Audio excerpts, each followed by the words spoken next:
Harmon Smith is still coping and seething over Baldur's Gate 3 winning Game of the Year, so let's go take a look.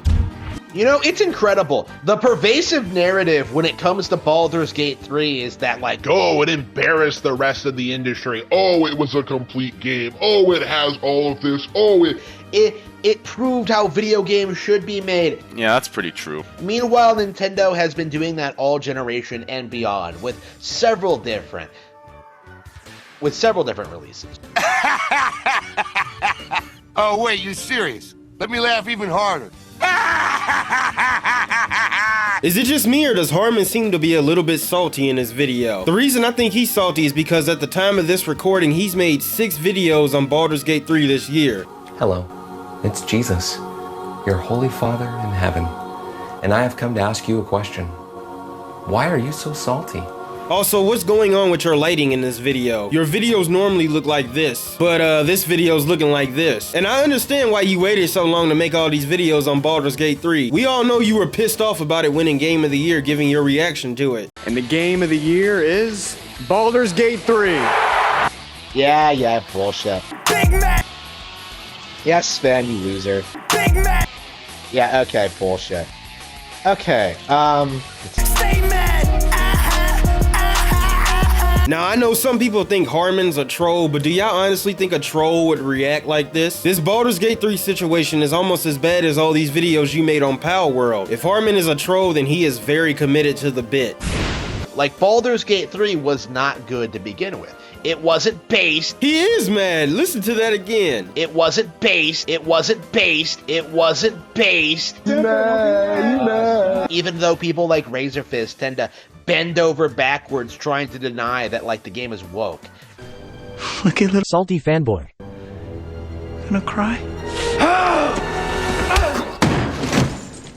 From what I've noticed, the people calling Baldur's Gate 3 woke have not played it at all, or they're just saying that as a meme. And given you're a Nintendo fanboy, I think you fall into the first category. Baldur's Gate 3 flipped the entire game industry on its head when it launched. You know what game did the same thing the year before Baldur's Gate 3 launched? Elden Ring. And guess what game just did this in 2024? Power World. I think it's safe to assume that when a game comes out and causes this much drama over basically just existing, I think it's safe to assume it's a good game whether you want to admit it or not.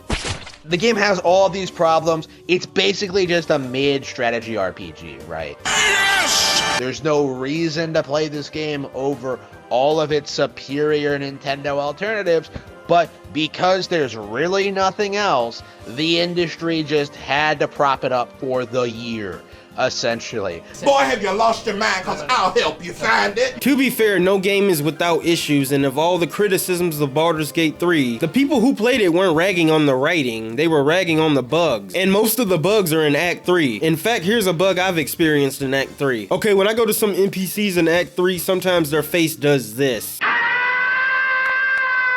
What the f*** is that?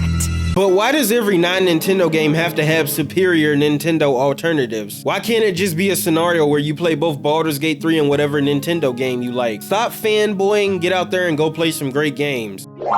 Starfield underperformed, so they had to just kind of pull this thing out of their ass cheeks, right? That's what you're doing in this video. Maybe try looking in the mirror sometime. Like, how many times have we heard, like, throughout Baldur's Gate 3's, like, 3-month life cycle, that people were just blown away by the interactivity, by the plot, by, like, everything that goes on with the characters and their interaction and stuff like that, when in reality it's just nothing all that spectacular. 90% of the time I have no idea what the fuck I'm talking about. I could explain why people were blown away by Baldur's Gate 3, but I think this clip does a better job.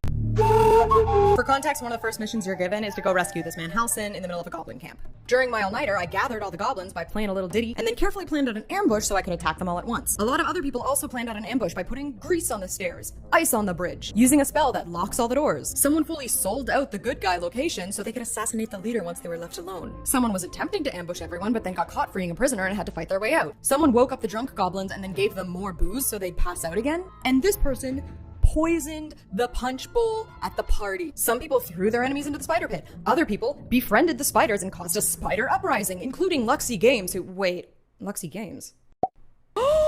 I cannot believe the spiders are working for us. Some people tried to charm all the goblins. Other people placed a bunch of oil barrels and then blew everything up. Some of these answers mentioned, oh, I brought Saza along. And I was like, wait, who the hell is Saza? And then I remembered Saza is this random goblin that you meet at the good guy camp for like 2 minutes. This person was playing with their partner who got arrested and then turned into a cat to go rescue them. I also got arrested, but then I was like, wait, I got thrown in the dungeon. Hold it! Now, when I did this quest, I had passed intimidation checks to get into the goblin camp. Because of my class, I have an advantage on most intimidation and strength checks. Also, I forgot to mention how both races and classes have certain dialogue based on the situation. Like me, I play a Dragonborn, and here are 2 examples of race-specific dialogue for me.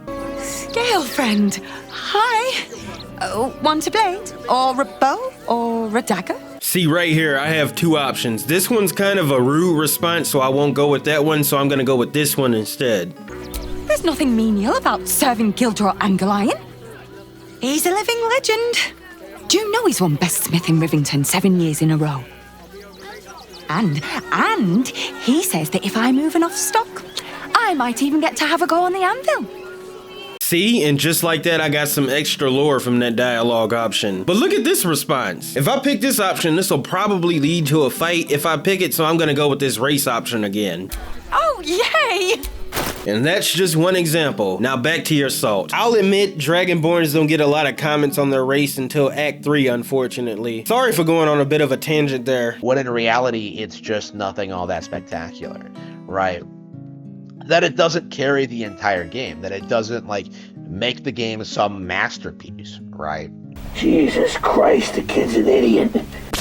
Those things are one of the reasons why people think the game is a masterpiece. The replayability is off the charts in this game. Literally, the companions you see in my party right now are all missable, because I could just outright miss some of them while traveling through the world. Or in other cases, during some of their quest lines, I could choose certain paths that will result in me having to kill said companion because I screwed them over in some way. In fact, here's an example.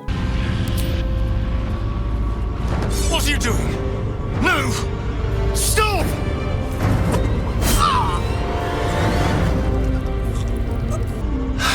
It's gone. All that power. All you had to do was stand there. But no! Even that was too much to ask. I was so close. I could have had it all. But you took everything from me. That's just one example. Lae'zel also has one, but I think I've dwelled on this point enough, so back to your video we go. How often has it become obvious that the vast majority of the audience hasn't really played all that much of Baldur's Gate 3?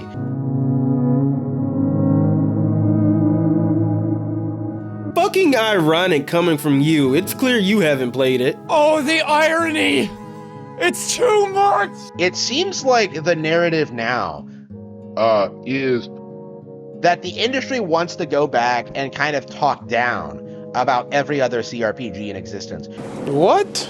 You know, I'm seeing them like go up against Divinity Original Sin 2. I'm seeing them go up against the original Baldur's Gate, Planescape Torment. There aren't a lot of options, but like I've seen like articles talking about how Baldur's Gate 3 is superior to all of that. That's a nice argument, Senator. Why don't you back it up with a source? My source is that I made it the fuck up.